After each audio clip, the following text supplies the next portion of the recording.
It's time for Watch and Learn, the show where we discuss the life lessons we learn from the movies we watch. Today, Predator.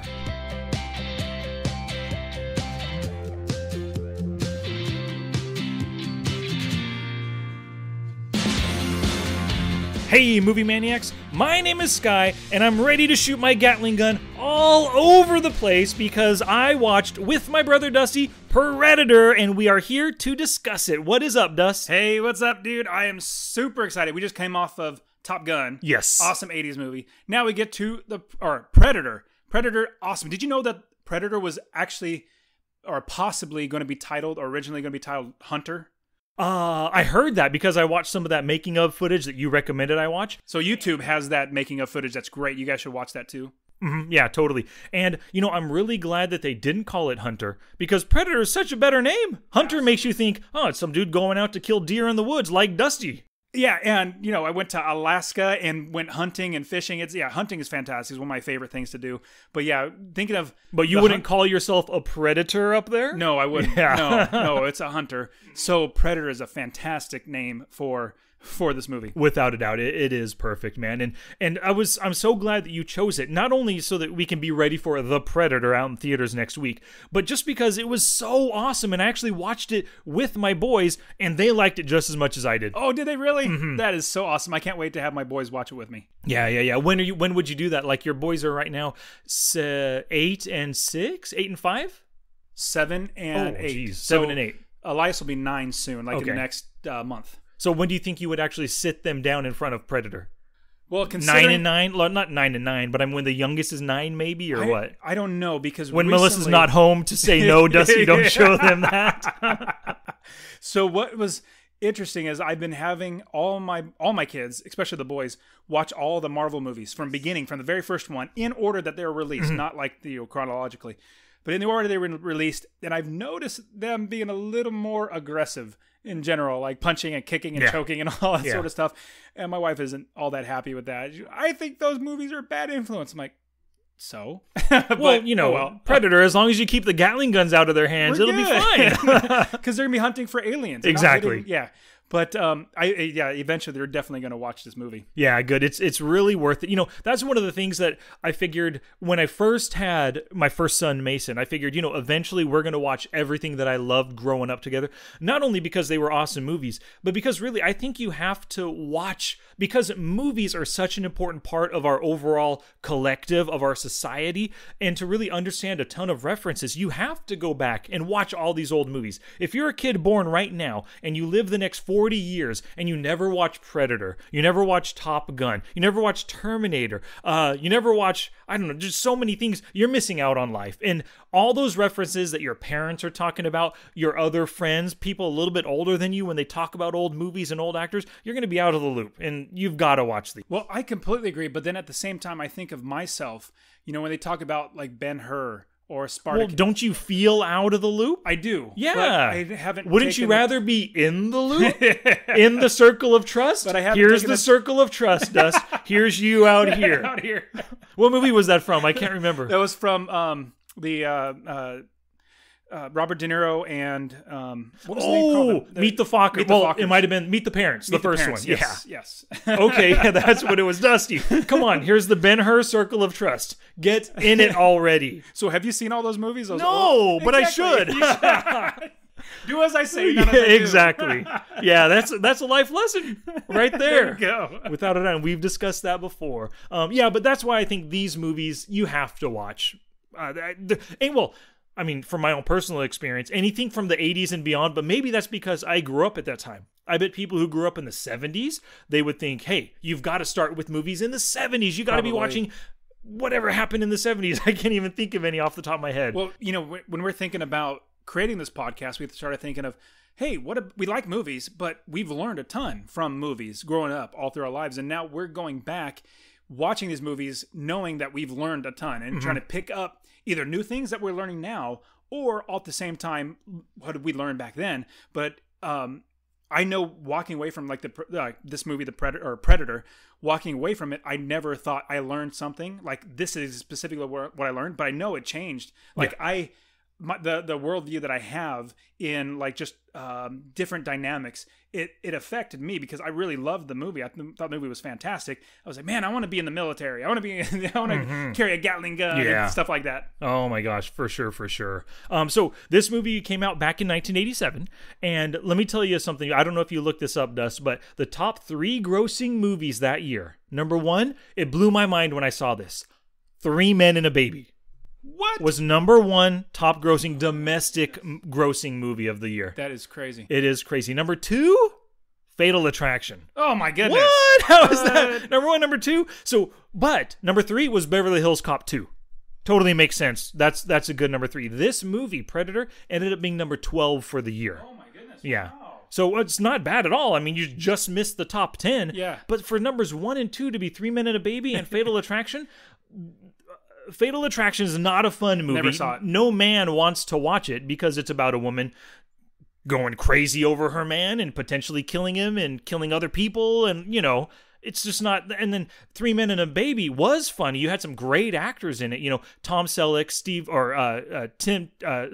Danson. What am I thinking? Steve Guttenberg and Ted Danson. There, I was mixing up the names. Hey, did you know that the Stonecutters are the ones that keep Steve Guttenberg in movies? That's right. That's right. Well, the Stonecutters, they've failed the past 20 years or so, right? They have. I guess they fell out of favor. Yeah, they did. Oh man.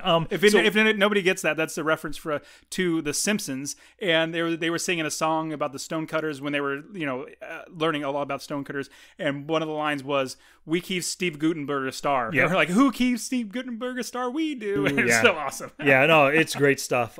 A couple other things about 1987. Full House debuted on TV, which at the time you and I watched it a ton growing up, but now if you try to watch an episode of Full House, it's terrible. You can't watch it. It's not funny. Terrible situations, illogical every step of the way, people doing stuff. But The Simpsons, what you had just mentioned, it debuted on the Tracy Ullman Show in 87. That's great. Yeah. Reagan gave his famous "Tear Down This Wall" speech, Mr. Gorbachev, in 87. So Ronald Reagan, just a quick side note about that speech, or him saying that. So the speechwriters literally told him, everybody, the speechwriters, his cabinet, everybody literally said, do not tell Gorbachev to tear down the wall. Like, everybody literally told him. He went to the stage, from what I recall, saying, yes, I'm not going to say it. But as he's giving his speech, it just comes to him. He just has to say it. And he says because it's the right thing. Absolutely. Yeah, his gut was telling him. That's awesome. I never heard that story. That's great. That's great. And the last thing, something that really means a lot to me, because I was a little kid, more than the wall getting torn down, this was the first year the first Final Fantasy game was released. That was a good game. Yeah, it was. And growing up through the 80s and through the 90s, I played every single version of Final Fantasy from beginning to end, tried to do all the side quests, rode on a ton of chocobos. I just love that series. So that was a big thing for me this year. And did you know that Beverly Hills Cops, in the opening weekend, it was first to Predator. Predator was second in the opening weekend. So Beverly Hills Cop 2 beat it out. I didn't even realize they were open at the same time even. Yeah, same weekend. Okay, awesome. I bet if Beverly Hills Cop wasn't there, Predator would have gotten more money and been higher up on the list. Yeah, maybe. That's one of the things about when 2 Men and a Baby, that might have been released in like the doldrums of like August, when not many movies back in the day, when not many movies came out. Or maybe it was like a crazy holiday movie and it came out in November, so it got all the holiday money. I mean, I can't. If you would have told me 3 Men and a Baby got number 1 in box office in 87, I would have said, no, you're crazy. That's wrong. I would have said, yeah, maybe number 153, but not number 1. So here's some cool things that I've learned. So if anybody listening wants to learn more about the Predator movie, it's fantastic to go watch the YouTube videos. There's a bunch of commentaries and stuff. It's really cool to watch, and YouTube has it all, but you could probably also get it if you actually buy the DVD. They have that. But so this was shot in Mexico, and when you look at the jungle that they're going through, they actually had to chop down a bunch of stuff just so the camera can get the field of view. So you don't really see what the jungle's actually like. And when they're walking through it, so I've been to Alaska, like I said, recently been to Alaska, hiking through, that's a forest. It's like a jungle, but it's the forest. It is so dense that you cannot take one step without having to go over something or under something, or it's just that ridiculous. Same thing with here. Inside of a jungle, it's so much worse. Like when Jesse Body Ventura says this makes Cambodia look like Kansas. It actually, like, you don't even see what the jungle actually is like. What they're showing you on the screen doesn't even match up to what the jungle actually is. It's so much worse. But with him saying it relays what the jungle is like. You don't see it in the picture. So all that to say, the jungle is so crazy. But they're filming this in Mexico, and they supposedly, someplace else. I can't remember exactly where it was in Africa that this was originally the storyline took them. Do you remember? Oh, I don't know if they even mentioned what country they were in. They had a map. Originally. They had a map that they were looking at. I don't remember the map. Okay. So also.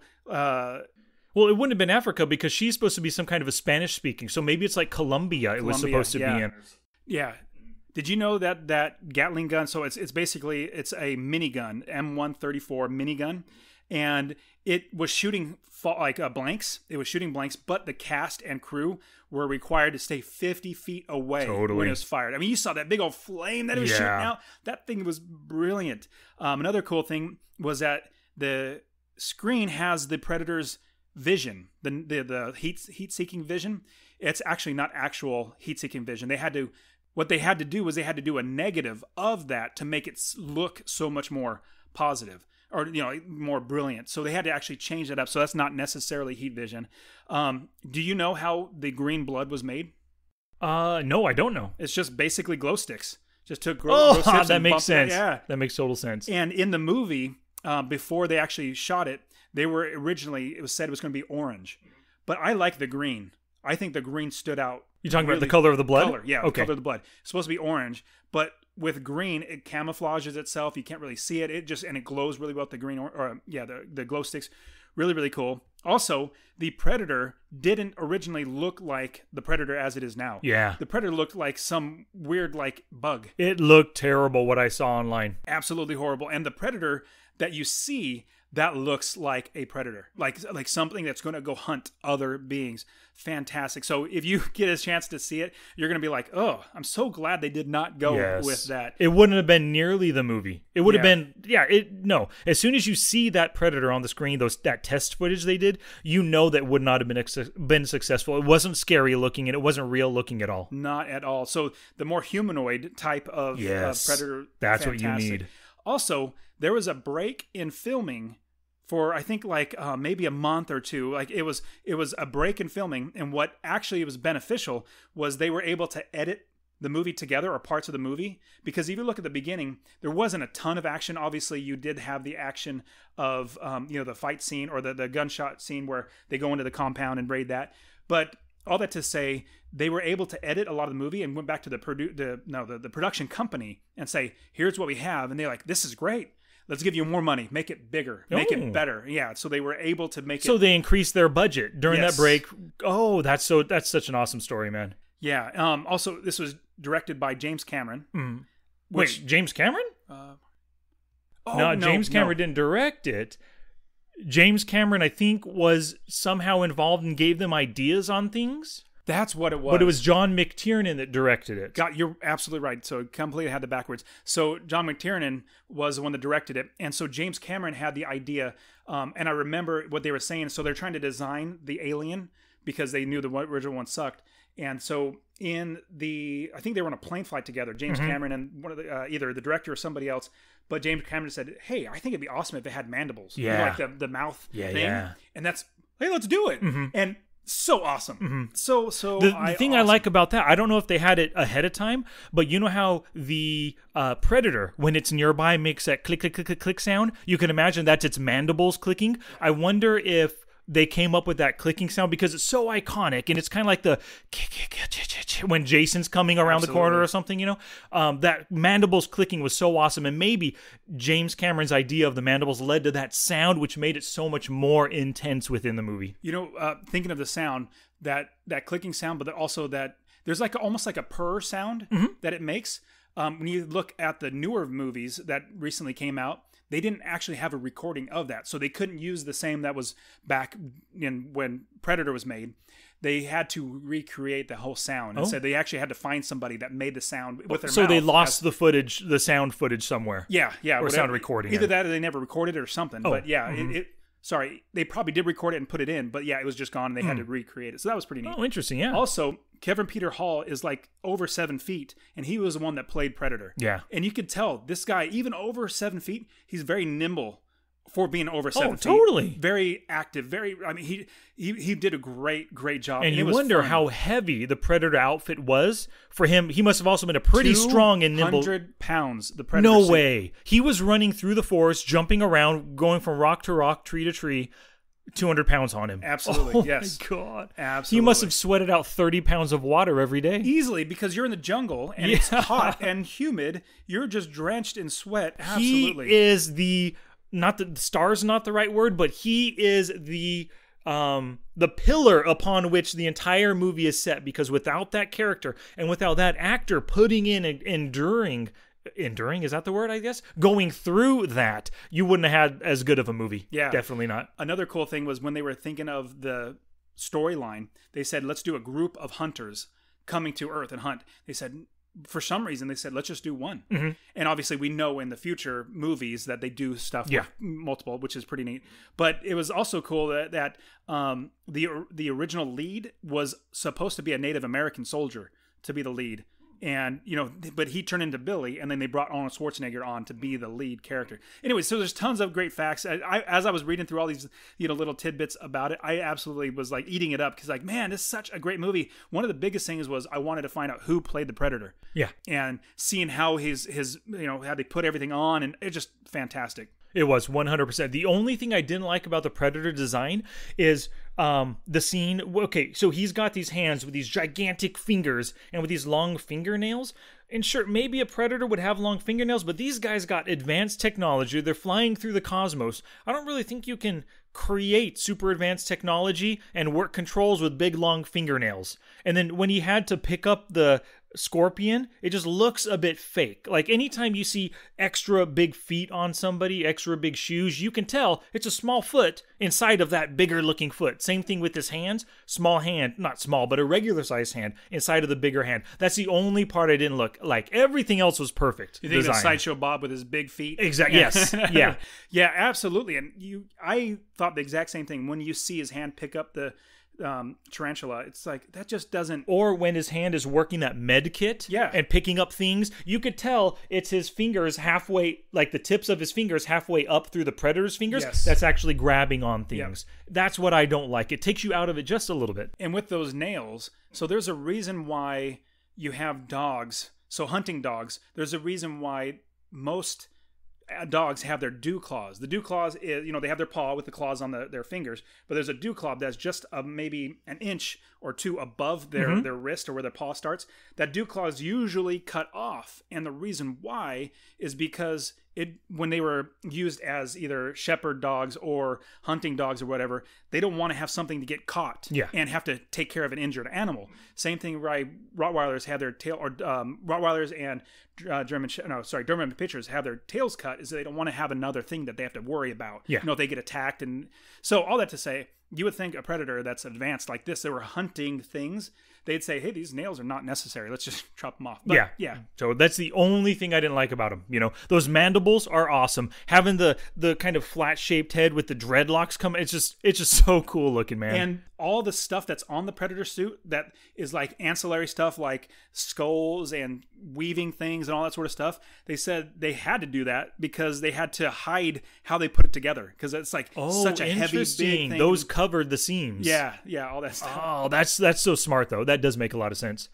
So speaking of John McTiernan, he directed this movie as well as Die Hard, Hunt for Red October, Last Action Hero, and The 13th Warrior. Like, this guy is classic. He hasn't been around much since these movies. Maybe he passed away. I'm not really sure. I didn't look into that. But he is one of the quintessential best action movie directors ever. And he did a bang-up job with this. Yeah, it's a great movie. I loved it. What was interesting, you had said they had to cut away the forest so it kind of didn't look like a forest, or jungle, I mean to say. No, not that it didn't. Is that the field of view for the camera, they couldn't get it. Like, it wouldn't look good on screen. Gotcha. So they had to cut it back. So that's probably why they did a lot of shots down below looking up at actors. They did quite a few of those because maybe that gives you a better field of vision with the trees, like the tops of the trees in the background, as opposed to dead on or even from up above looking down. Definitely. Yeah. Sweet. So I really like the storyline of the movie. Actually, more the storytelling, because obviously an alien movie, it's like you don't really believe because it's an alien. We have never seen aliens, all that sort of stuff, and either they don't exist or do, but you just don't see them. But the storytelling aspect, the arcs of the movie, you have them going into the jungle, and then you have them, finding, you think they're the bad guys if you don't know about the predator itself. But like if you're just watching the story just from fresh, you think they're talking the Colombian guys that are killing the hostages and stuff. Like that's a big deal, and so that's a big climax of a small climax in the arc of the entire movie. So that's one, and it kind of tapers down. And anyway, so it just keeps going up and down, and then it climaxes with Arnold fighting the Predator, which is just terrific. Yes. The storytelling aspect, I found myself when I was watching it, just kind of getting feeling like I'm on a roller coaster, a good roller coaster. Like, oh, it builds up climax, and then you bring it. Oh, that was good. And then another climax, and you bring it, and then you come down and. I loved every bit of it, even like the Gatling gun scene where Jesse Bonaventura gets destroyed, gets a laser through his chest. And then I can't remember the actor's name, the black actor. Mac, fantastic. I love that guy. He was in Commando. It's like really cool. So he picks up the Gatling gun, blows away the whole forest, and everybody else comes and shoots. That was a fantastic scene. That's like one of the best scenes there. That builds it back up, and then it comes back down, and then it takes the body and comes back down. It's just so cool. Really good storytelling, without a doubt. It was. I mean, one thing happened, and then our team, Dutch and his crew react this way, and so this happens, and then they have to react like this, and it's just it is great storytelling. It's also really good building of suspense through the story. Something crazy is going to happen because, like you said, they go into the jungle, they find the helicopter. Wow, this doesn't appear to be what it is. It looks like it's some kind of CIA thing, and then they find all the bullets on the ground. Oh, what was this crazy firefight? This doesn't make any sense. If they were shooting at a guy, they'd be shooting at him, not all the way around, Then they find the skinned bodies. It just, one thing led to another. It was great. And then what I really liked about through the entire movie, the characters don't see the Predator. They see his like spectral outline the entire time, his yellow eyes, which is great. They don't see him until Carl Weathers' character, Dylan, he sees him hanging from a tree when his camouflage goes out real quick. And so, oh my gosh, we get to see his reaction to seeing the thing for real. That was awesome. And then you don't see him again, or no one else sees the Predator again until Arnold sees him climbing out of the water. Into the third act of the movie, he's finally revealing himself to our characters. So our characters have been this whole time fighting like a ghost or a spirit or some kind of crazy chameleon in the jungle. It was awesome. And I'm not a big fan of how they revealed what the Predator looked like to us through that medikit scene. Like, they did a lot of things where they just focused on the kit, focused on him picking up something and shooting it into his leg. I wish they had just done that. Never pulled back to reveal the whole Predator, even though it was for like 1.5 or 2 seconds. He was sitting down, so you didn't see him as full standing. He wasn't fully regal and dangerous and imposing. But still, you saw the full Predator. I would have liked it if you just did not see him at all, except for his leg in the med kit part, until Carl Weathers spots him. I think that would have been even better. So much more suspense. That's a great point, because you see him take off his helmet and all that sort of stuff.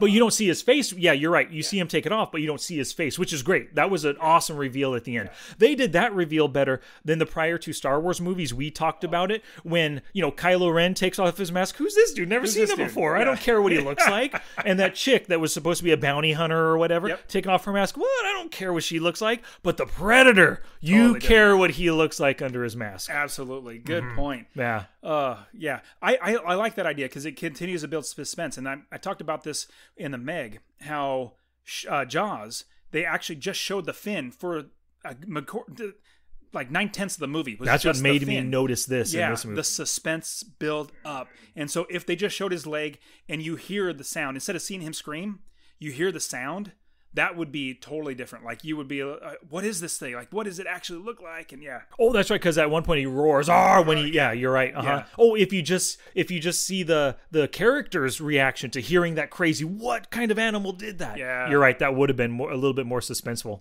So there were so many iconic quotes inside this movie. Yes, there are. There are What's so the many. number one? Tell me what the number one Get is. to the chopper! Yes, that is. Without a doubt. If you watch any famous Arnold clips, that is the best one. Other than I am Detective John Kimball. Who is your daddy and what does he do? Or whatever it was, I mean, there's a few Arnold, but that is the number one Arnold clip. There's Hasta La Vista Baby, Mm-hmm. where in Bowfinger, he goes, "Where's my Hasta La Vista Baby?" Eddie Murphy, Mm-hmm. really funny. But Get to the Chopper was one of the most iconic ones. I also love, like, I think of Over Here. The Predator copies that. Yes. Over Here. There's so many good ones. When a one-liner where Arnold throws the knife and sticks into the dude, he's all, "Stick around." Yep. And then "What the hell are you?" He looks at him. Uh-huh. Do you have any in your mind that stand out too? My favorite one in the entire movie is I ain't got time to bleed. Absolutely. That's it. And then Pancho says, "You got time to duck?" That's a good rejoinder or whatever. But I just love the I ain't got time to bleed. It's such a great line. Absolutely. That's for my money, that's the toughest, best line in the movie. Other than, actually, I like Billy's line of Pancho says, "Billy, what's got you so spooked? You ain't afraid of no man." And then Billy says, "There's something out there waiting for us, and it ain't no man." That's actually a really good line as well. Another great line is where the girl says, "I found it bleeding in the forest," or something like that. "I found his blood." And then Arnold turns around and says, "If it bleeds, we can kill it." Yeah, totally. Absolutely. You're right. Yeah. Terrific. Some great lines in this. You had mentioned the Gatling gun earlier and that amazing mow down the forest scene.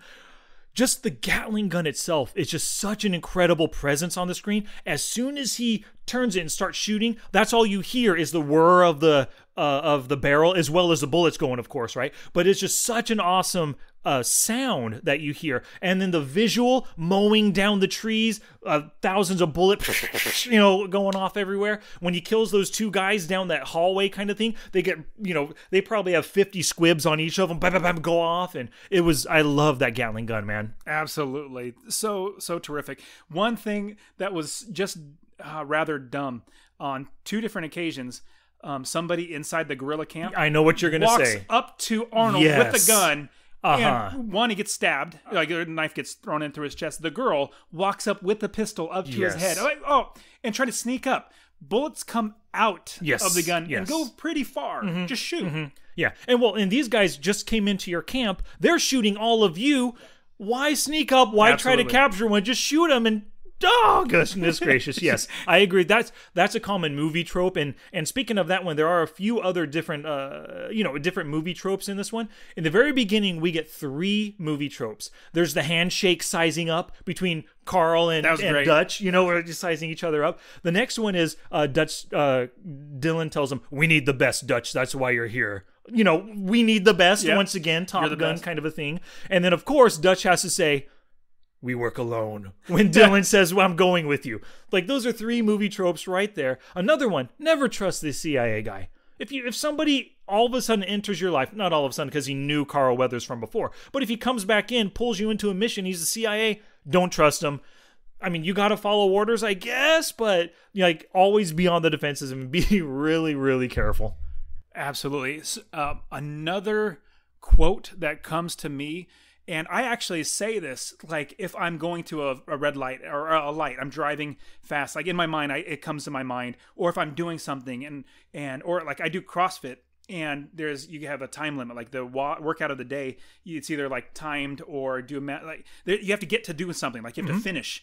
And I think of, it always comes to my mind, I can make it. Oh, there you go. Get into the helicopter. He says, I can make it. I'm like, but he's destroyed. His innards are. You got to figure every single. He ruptured his spleen. Every single rib is broken. Yep, for sure. So that actor, the way he says it, stuck in my brain. Yes. I can make it. I love that. Yeah, the little engine that could. Yep. I can do it. Yeah.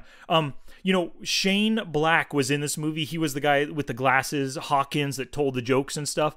He's the one who he's written the upcoming The Predator. I think he's directing it as well. He wrote Kiss Kiss Bang Bang, Iron Man 3. He wrote all Lethal Weapons 1 through 4.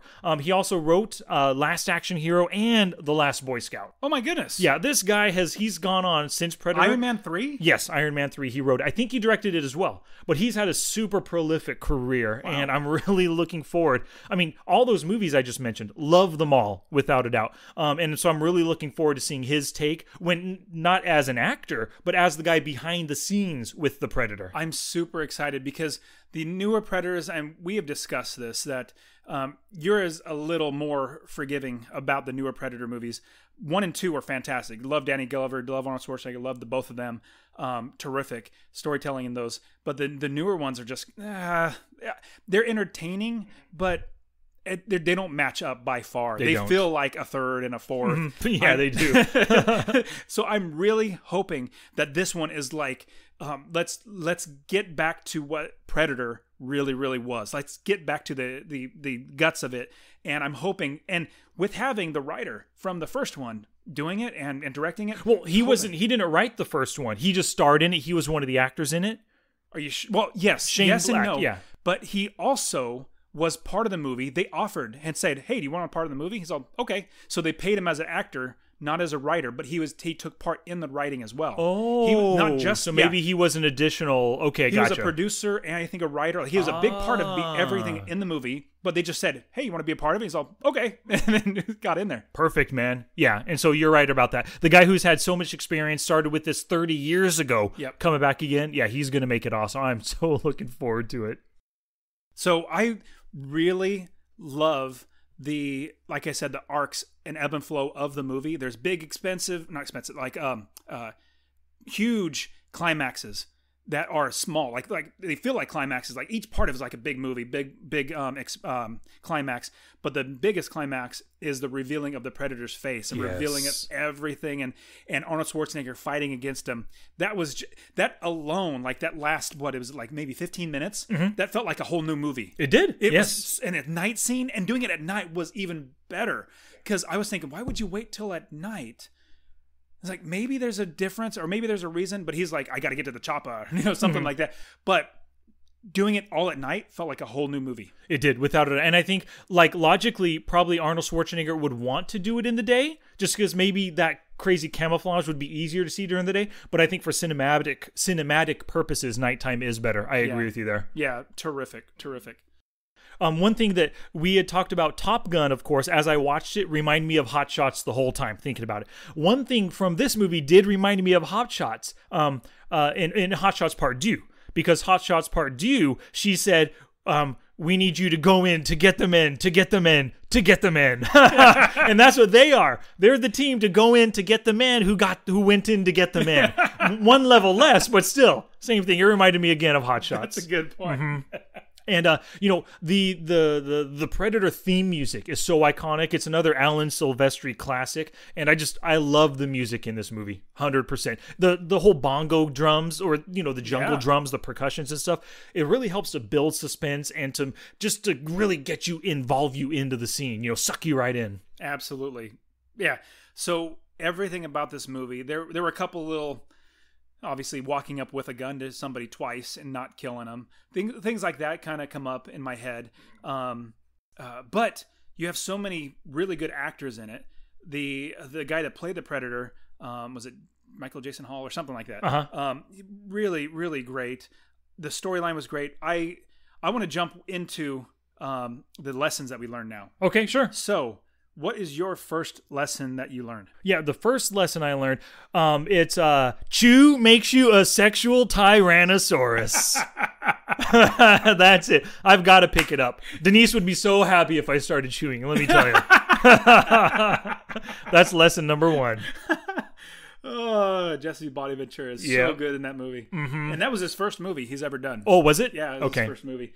So, that's a good one. My first one is, when you're in a fight like this, competition or poker, sports event or something like that, when you're actually competing or fighting against something, don't change the way you act or play when you have a trick up your sleeve, or you have something that's unexpected to the opponent. It may tip them off. It may tip off your opponent that something coming that is a trick, or they might be trapped in something. Just like in football, if you're going to do a onside kick, where you're kicking off the ball, you do an onside kick. You don't let them know that you're going to do an onside kick. You don't do anything that's out of the normal. When Arnold's character, or Dutch's character, or Dutch, when Dutch says come kill me. I'm over here. I'm over here. Come kill me. He showed his hand. He showed his hand. And so he's like, wait a minute. Why is he so eager now? He was running away. Now all of a sudden. So that is one of my first lesson. Do you think Dutch had that idea in mind that, I'm going to make this trap right here. I have to spring it on this side. On the other side of me, this heavy thing's going to fall. If he comes this way, I can kick it. Yeah, no. You're right. I think it was spur of the moment. It ended up working out right. That it was a good thing that big heavy log was on the other side of it. And it's absolutely shown in the storytelling of the video where you see Arnold getting like depressed. Like he's like, oh, it's over. Crap. Yeah, I'm dead. And he goes around. You can see it. And then he looks up and sees it. Like the way that it shot it. He's like, oh, there it is. Kick it. And then, That perfect. I love that. I love that scene just in general. Oh, before I get to my second lesson, I really love when they're fighting at the very end, after he reveals his face, he grabs Arnold by the neck, puts him up to the tree, and you see the size difference between the two. Oh, it was just incredible. Well, you know what's interesting is Arnold's not that tall. He seems tall, but he's not that tall. He's maybe 5'11". Yeah, like we mentioned in Top Gun, how they make some actors, Robert Redford, Tom Cruise, appear bigger. Maybe they do the same thing in a lot of Arnold movies. Yeah. So what was interesting, so in Fresno, when Arnold was governor or either running for governor or whatever, he came to Fresno. And what was interesting is you and I had a convenience store called Downtown Express in the downtown Fresno area. Arnold Schwarzenegger was walking past our store, and my wife runs out and gets a Polaroid picture, because this was, I don't know, 10 years ago or 8 years ago, and we didn't have cameras that took pictures really well and all that sort of stuff, but we had a Polaroid camera. It was like one of the last ones ever made. And so my wife runs out there and says, hey, can I get a picture of you? And so my wife's not that tall. She's like 5'6". I'm taller than her by at least like an inch or two. And as I'm looking at the picture, because I didn't get to see and meet Arnold, my wife did. So she got a picture of him, and Arnold's maybe like 3 or 4 inches taller at most. Yeah. So he's like 5'10". Mm-hmm. I don't think he's 5'9", but 5'10", 5'11". But you see the Predator. Is it Jason Michael Hall? Is that his name? The actor's name is Kevin Peter Hall. Kevin Peter Hall. Totally way off. At least I know he's got 2 first names. Yep. So he's 7 foot, and so huge difference. That's 2 feet. Or not 2 feet, a foot and maybe and a few half. inches, yeah. Yeah, so you could easily see the difference. Super awesome. Yeah, without a doubt, it was. So my second lesson was sometimes you can't run, you've just got to make a stand. And I love that about this movie. Arnold realized that this guy, whatever he is, whether he's human or not, he's capable of picking us off. He's capable of getting in, of avoiding our tripwires. We're not going to make it that far before he gets to us. And it's great that they decided to make that stand. And in that whole scene and the final last scene, you realize that these guys, while they have great guns and tactical skills, they've got some other good trap building skills and whatever else to take down a crazy predator like this. I really love that aspect of it. So yeah, sometimes, and that just reminds me of Friday the 13th movies.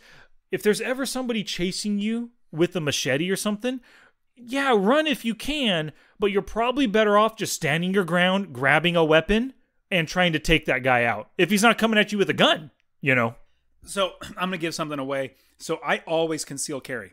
It's a pistol. So concealed carry is where you have a pistol on you. You have a license, a permit and license. Praise the Lord, I live in Arizona where you don't need one, but it's good to have because you get training. So I'm always carrying a pistol with me. And so anytime, like, there are stupid people out there that want to be internet stars. They do things like I can't remember I don't know what it's called, but there's a video camera that somebody, a random person doesn't know, and somebody comes out like acting like they're a clown with a battle axe and fake chop off somebody's head and then come after you. Have you seen those videos? So it's a thing. Like, people do that. They try to trick you into thinking you're going to be attacked by this clown thing or a crazy person or whatever. I would literally pull out my pistol and raise up, and the guy would hopefully say, "Whoa, whoa, whoa, whoa!" Yeah, but I'm not gonna be like a lemming and just let them come or run away or whatever. If somebody's gonna come at me, I'm protecting my family first, and number 2, I'm gonna take care of the threat. All that to say, Don't do stupid things like that. Yes. If you're ever going to do that, they conceal carry because they want to protect themselves and protect their family. You could get shot. Yeah. So exactly. Yeah. Completely. So I'm always ready to stand your ground. Yeah. Stand my ground. And protect the family. Protect the family. Yeah. That's exactly. Gotcha. I carry it to protect my family. And once my family's taken care of, if I'm able to help, I will help. But it's always protecting my family. Yeah. 100%. So my next lesson learned is being expendable is never a good thing. Just like when we watched the Skyscraper, the stupid tech guy, the nerd, the tech guy says, "Hey, I'm the only one that can do this, and everything's set up just for you. You don't have any problems, and I'm the only one that can do it, and everything's going to be great for you from now on. Aren't I good at this?" Boom, you're dead. Yeah, you're expendable because they don't. So always never be expendable. That's never a good thing. As well as always have something that makes you needed. And there are plenty of movies that the character is actually smart. You need me. Yes. Like, don't kill me because you need me. And they always have a holdout because they know they can be killed and expendable. So Dutch and his team are they're assets. They're expendable assets, and that's not a good thing. Yeah, without a doubt. And that goes to just real world too. If you work at a corporation or something, don't be expendable. Be the go-to guy for every task. Always get everything done. Be great at your job. Be willing to help. Be the guy that the boss would hate it when you decide to quit. So they would never fire you. They would, if they have to make layoffs, they're going to lay off 3 or 4 other guys before they get to you. Same exact kind of thing. Just real world application right there. Yes. So my final lesson is you can shave without shaving cream. And Mac does it in the movie. And I don't know if I've ever told you, Dust, but for the past 5 years, I don't use shaving cream. Oh, I haven't bought shaving cream in at least 10 years. Oh, perfect. Yeah, I don't even use soap. I just get my face wet and I just use a dry razor. I usually have a beard or some sort of a beard. Yeah. So you have to do my cheek, like upper cheeks, and then below my neck. Yep. And so more often than not, I'll just use a razor. If it's too long, then I'll put some soap on and then do that. Oh, but gotcha. Never need shaving cream. That's how I am too. No shaving cream. Shaving cream's a waste of money. It is. It's really just a lubricant is all it does, and soap is just fine. Huge lesson. So that's probably where we learned it. Maybe it seriously is. Yeah. All right. So I have two more good ones. Okay. But I'm going to give you one right now. Or the third is always be ready to adapt to every situation to give you an advantage, and be smart and watch out for things that you can exploit in your opponent.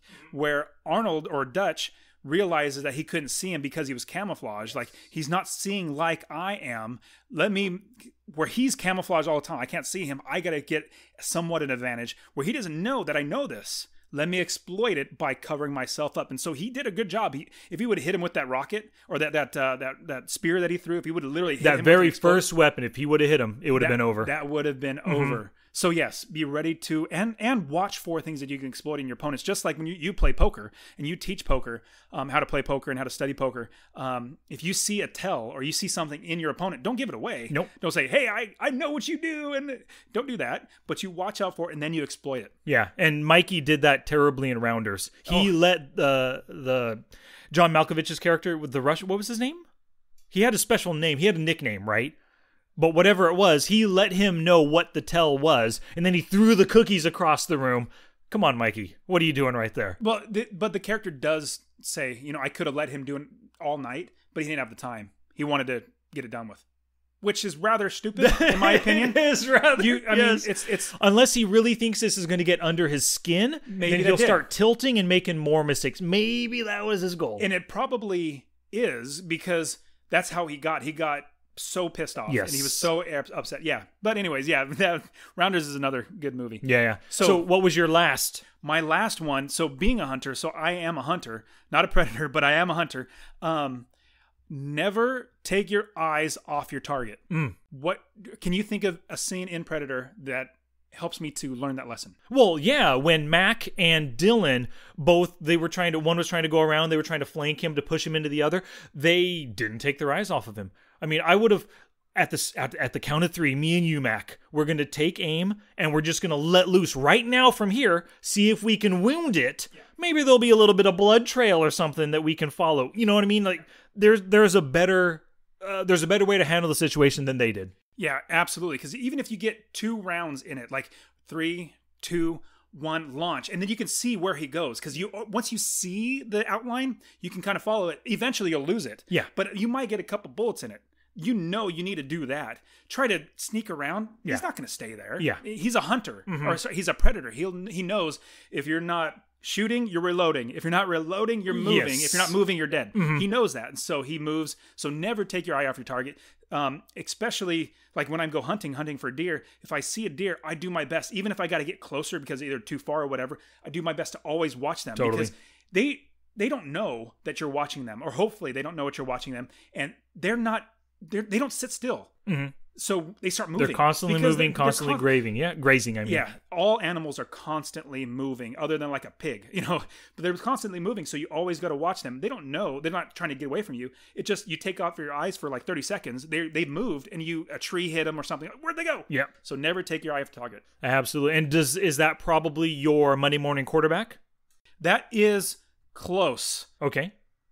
Actually, no, nowhere near. Oh. So my Monday morning quarterback is Billy should not have thrown his gun into the river. I agree. Yes, there was only one way, as far as we could tell, one way to cross that ravine, right? Along that fallen tree. Yes. And along with that, taking a stand, of course, I get it. I get why he's doing it. He's prideful and all that sort of stuff. He wants to, fight man to alien or whatever, like a hand-to-hand combat. I completely get it. But literally, that's the way to cross.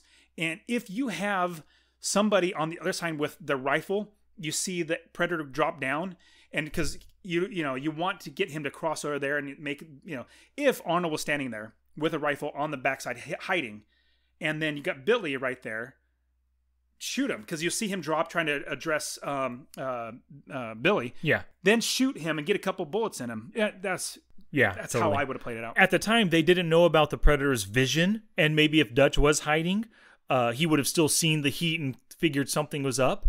But maybe maybe not. But that still should have been their plan. Yeah. That totally makes sense, because if they know about his vision, maybe they would try a different plan. But they don't know, and that's exactly what I would do. Yeah, Billy was just wasted. I mean, there's just a waste. So if he was not in the center of the tree, like if they didn't do that and they wanted to keep moving, Billy should have been back, waiting for him. Yeah, and as soon as you see the predator drop. Bam, bam, bam, bam, bam. Yep. Yeah, I agree with you there. I mean, you could literally, like, if you think you want to hide the gun, you can do that. Put the gun behind you. As soon as it drops, pull it out and start firing, and you can see where it goes. And yeah, totally. What about what's your Monday morning quarterback? Mine is Dutch should not have blown up the chopper that Dylan had already fired through the front window shield or windshield, whatever, and killed the two pilots. Absolutely. I had that right when I saw that. I was like, oh, that's a Monday morning What are you doing? Losing your chopper? Absolutely. This is your way out in case. Exactly. Yep. Exactly. 100%. Yeah, so that was mine right there. The other one, very simple, that same scene, the sentries should not be facing towards camp. They should be looking out the whole time. Oh, big freaking dummies. That's how it always is. Yes, it is. Yeah. Okay, so what is your movie prop that you would like to own? Well, the number one, of course, is the Predator mask. That would be the coolest thing. The actual mask from the movie would be awesome hanging up right now on a shelf right there. But just a different kind of movie prop. I really like the scene when Billy pulled out that knife. He pulled out that gigantic, it wasn't exactly a machete, but it was the largest Bowie knife I've ever seen. That thing must have been 14 or 16 inches long. I would like to have that knife that he cut himself with at the end. That he shouldn't have been using. He should have been holding a gun like you said. But still, that knife was freaking awesome. I remember seeing that, or when I first saw it pull out, I was like, that's not a knife. Well, that is a knife. Yeah, exactly. Yep. So my first thought when I thought of a movie prop, I thought of the minigun, the Gatling gun. Yes, yeah. I first saw that, but I was like, oh, that's not very practical. It'd be awesome to have. Let me get something practical. Definitely the Predator mask. I mean, if I were to pick anything, that is the most iconic thing. The second thing came to mind was his on top of the minigun and the helmet. The second thing that I would say, if I couldn't get the helmet, the next thing would be, because I wouldn't pick the minigun, it would be his arm pad with the explosion, like the nuclear device that detonated. That also had the forks, 2 prongs, the forks, prongs that spun out. So in thinking of that, I would definitely pick the helmet. But I would quickly want to go back to that fork thing. I did not understand how the Predator heats up the fork, spreads it apart. Number one, why would he do that? Yeah, I don't know. Number two, you see him slam down and go around Arnold's neck or Dutch's neck into the tree and kind of spike him there, not really hurting him, but like holding him there, pinning him down. So that's that. Next, the next time you see the fork, it's back to being normal. So that's a movie fail or whatever you would call like something like that. Yeah. But yeah, I just like, man, why? That's just weird. But oh well. Cool beans. So what rating would you give Predator? 100. Wow. 100. Easy 100. Because I can rewatch this over and over again. Loved it so much. Oh my gosh. Like I gave Top Gun a 96. Mm-hmm. I gave it an 80. if I were to compare Top Gun to Predator, I would absolutely watch Predator over Top Gun. 100%. So in that mind, thinking of Top Gun dropping it just a couple hairs, because I would absolutely give Predator either 98 or 100. Like I would absolutely watch it over and over again. And I would recommend to anybody to watch it. Absolutely, wholeheartedly. If you haven't seen it, get ready to live. Yeah, get ready to live. Awesome. So is there anything that we failed to mention about the movie? I think I'm good. How about you? No, I'm good. So for the listeners, please go to watchandlearnpodcast.com/predator to check out our list of life lessons, a link to the official trailer, and some screenshots we have there of Arnold and the Predator, of course. And, oh, wait, before we go, my bad. You chose Predator. And just like I had mentioned last week with The Predator coming out next week, it's just perfect timing for it. My choice for next week is, of course, The Predator. The Predator. Super excited. I can't wait to watch it. Me too, for sure. I'm glad you chose it. Good choice. Good. So thank you very much, everyone, for listening, and we will return next week with The Predator.